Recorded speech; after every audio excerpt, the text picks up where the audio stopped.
Albert Einstein once said, everybody's a genius, but if you judge a fish by its ability to climb a tree, it will live its whole life believing that it is stupid. Ladies and gentlemen of the jury, today on trial we have modern day schooling. Glad you could come. Not only does he make fish climb trees, but also makes them climb down and do a 10-mile run. Tell me, school, are you proud of the things you've done? Turning millions of people into robots, do you find that fun? Do you realize how many kids relate to that fish? Swimming upstream in class, never finding their gifts, thinking they are stupid, believing they are useless? Well, the time has come, no more excuses. I call school to the stand and accuse him of killing creativity, individuality, and being intellectually abusive. He's an ancient institution that has outlived his usage. So, Your Honor, this concludes my opening statement, and if I may present the evidence of my case, I will prove it. Proceed. Exhibit A. Here's a modern day phone. Recognize it? Here's a phone from 150 years ago. Big difference, right? Stay with me. Here's a car from today, and here's a car from 150 years ago. Big difference, right? Well, get this. Here's a classroom of today, and here's a class we used 150 years ago. Now ain't that a shame? In literally more than a century, nothing has changed. Yet you claim to prepare students for the future? But with evidence like that, I must ask, do you prepare students for the future or the past? I did a background check on you and let the record show that you were made to train people to work in factories, which explains why you put students in straight rows, nice and neat, tell them sit still, raise your hand if you want to speak, give them a short break to eat, and for 8 hours a day, tell them what to think. Oh, and make them compete to get an A letter which determines product quality, hence grade A of meat.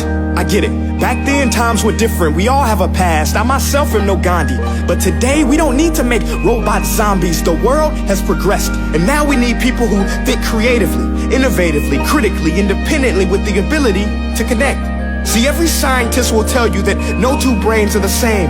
And every parent with 2 or more children will confirm that claim.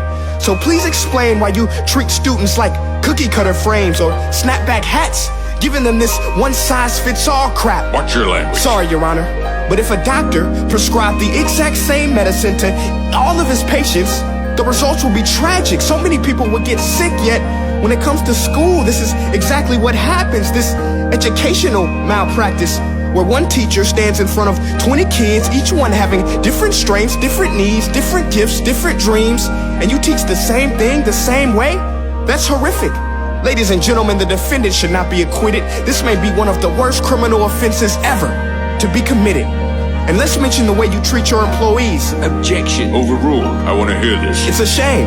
I mean, teachers have the most important job on the planet, yet they're underpaid? No wonder so many students are short-changed.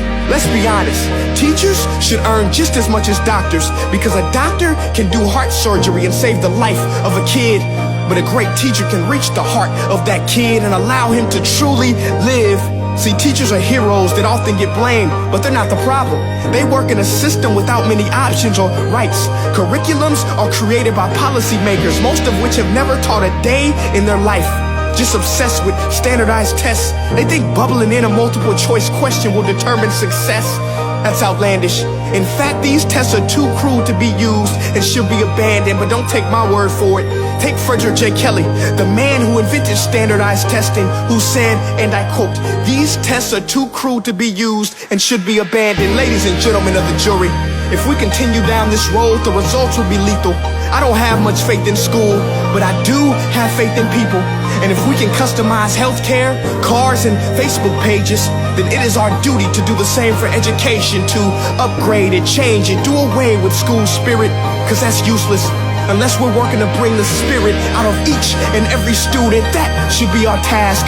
No more Common Core. Instead, let's reach the core of every heart in every class. Sure, math is important, but no more than art or dance. Let's give every gift an equal chance. I know this sounds like a dream, but countries like Finland are doing impressive things. They have shorter school days, teachers make a decent wage, homework is non-existent, and they focus on collaboration instead of competition. But here's the kicker, boys and girls.